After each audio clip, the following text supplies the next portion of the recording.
But what I thought was the most interesting, because we keep hearing that, you know, this last city council or the one just before that, that they're the ones that ruined everything. The number 19,000 homes in Palm Coast development pipeline has been widely cited in headlines and debates about growth and infrastructure. But city staff say that figure needs context. Anna Maria Long is the executive officer at Flagler Home Builders Association and co-host of Real Estate Matters on WNZF. So there are 18,883 remaining units, but only 13,335 of those have a final plat and technical site plan, leaving about 5,200 in some other stage of development. And according to Long, these go back decades. 7,080 of those houses in the pipeline are from remaining ITT lots from 1977. Yeah. So that's almost 50 years ago. Overall, officials stress the 19,000 figure doesn't mean an immediate wave of construction. Instead, it reflects decades of approvals that remain on the books. Real Estate Matters with host Toby Tobin and Anna Maria Long can be heard every Saturday morning at 11 right here on WNZF or anytime on the Flagler radio app. Good morning, Flagler County. I'm Rich Carroll. You're listening to Flagler's Morning News on Monday, August 25th. I've had a lot of conversations with officials in Palm Coast about their utility needs, and we were able to get some funding, about $5 million in the budget last year, to support some of their wastewater treatment plant projects.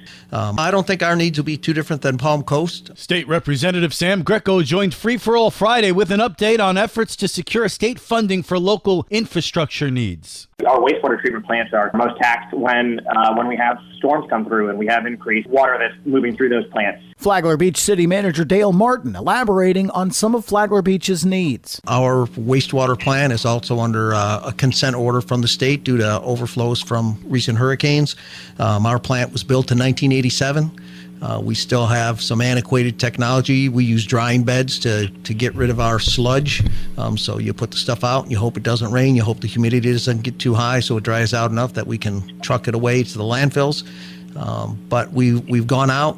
We're doing the first steps of converting to a new plant. And the first steps are we got a $3 million sludge press, which will take the place of the watering beds, but then we got bids. We're doing quality control review of a $47 million upgrade to rebuild the plant. Greco says he's already fielding funding requests from local officials. Those types of projects are certainly things that we're happy to advocate for in Tallahassee and try to get state dollars back to support.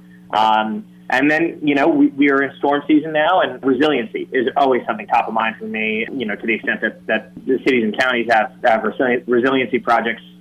Certainly also eager to advocate for them with respect to those projects. From the WNZF Newsroom, I'm Daryl Newton.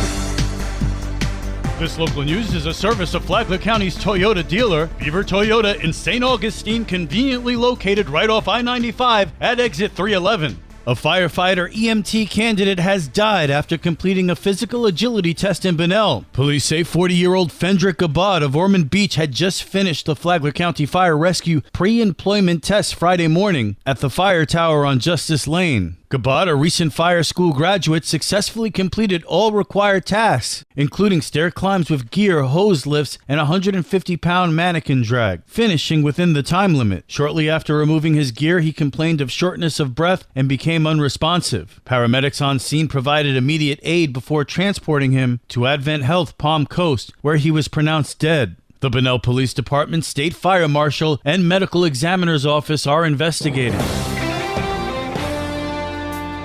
Governor DeSantis has issued an extradition order requesting that a fugitive from another state be transferred to the custody of the Flagler County Sheriff's Office. Just days ago, Florida Governor Ron DeSantis issued an extradition request to the governor of North Carolina for Florida fugitive Kermit Booth, 72, of Franklin, North Carolina. Flagler County Sheriff Rick Staley. We're just waiting for the North Carolina governor to approve the extradition. And then the Macon County Sheriff's Office will have to go find this pervert again and bring him in. And hopefully he has not fled because they released him on such a low bond. A Macon County, North Carolina magistrate set Booth's bond at $35,000 and he posted bond and was released by North Carolina authorities. Sheriff Staley adds he applauds Governor Ron DeSantis for quickly issuing the extradition request, which asks North Carolina authorities to turn Booth over to his custody. No one is above the law, and we will not sit back and watch anyone use another state as a safe haven to hide from justice in Florida. For Flagler's Local Morning News,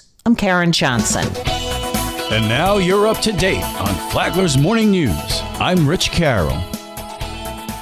And now, Mike Licio with your WNZF local sports update. The Potato Bowl took place Friday night at the Ship. Lightning delayed the start of the game by 98 minutes, but even then, fans were still backed up on Matanzas Woods Parkway trying to make their way in. It was a defensive battle early. All either team could muster in the first quarter was a 22-yard FPC field goal by Garrett Tucker after a goal line stand by Matanzas. FPC added on in the second. JD gets the ball off the left side.